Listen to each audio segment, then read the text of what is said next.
Umabot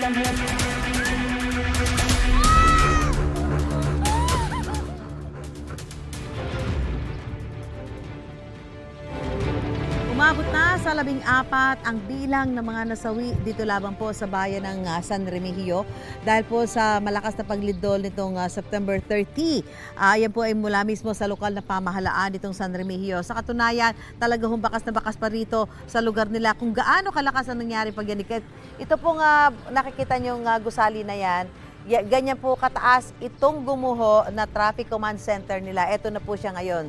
Hindi na mapapakinabangan yung pinakabubong ay pumatong na doon sa pinaka-flooring o pinaka-gusali nitong traffic command center nila na ginagamit ho ng mga tao dito sa San Remigio. So ngayon, gaya na nakikita ninyo, hindi na ho ito mapapakinabangan. At dahil nga po doon sa maraming mga bahay, may mga bitak, natatakot na ho. At karamihan sa mga residente tuloy ay nagsilikas na.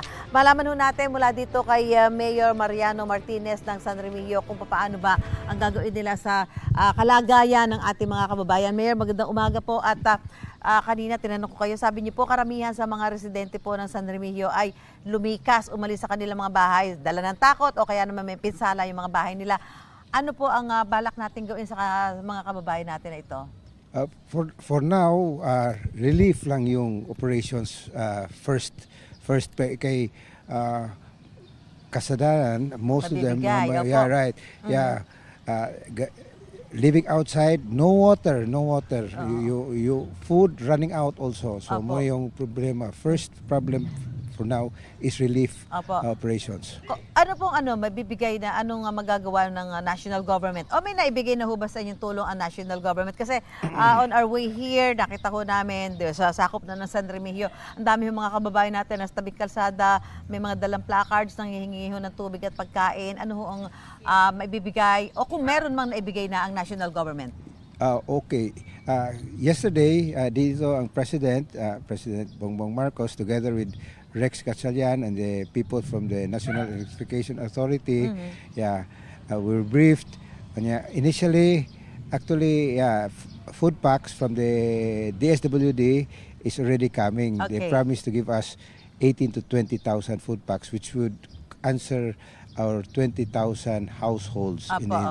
So each household will be able to Kailan get po a food pack. mapapamigay yan, Mayor? Within the next few days. They've started already. Meron 1,700 packs have already arrived, and they promised that it will be coming as we go along. Apo. Mayor, at sinabi, kanina may kausap ko, may mga bahay daw po nila, may mga nakita sila mga sinkhole.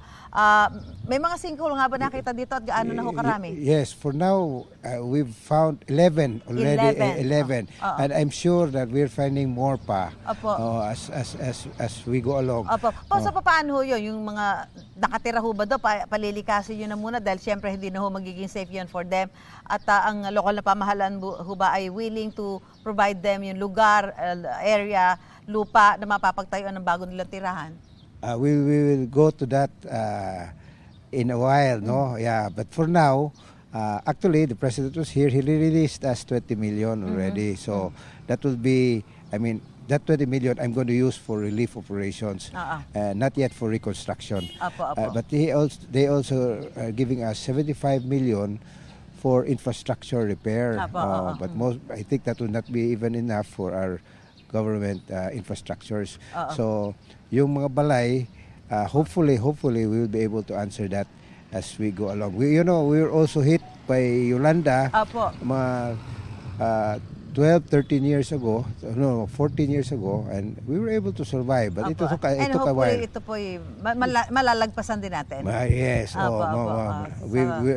We're very hopeful gihapon because then in Yolanda, it took weeks before we were able to reestablish electricity, water.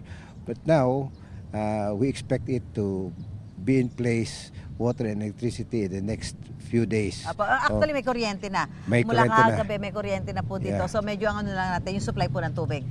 May supply tubig.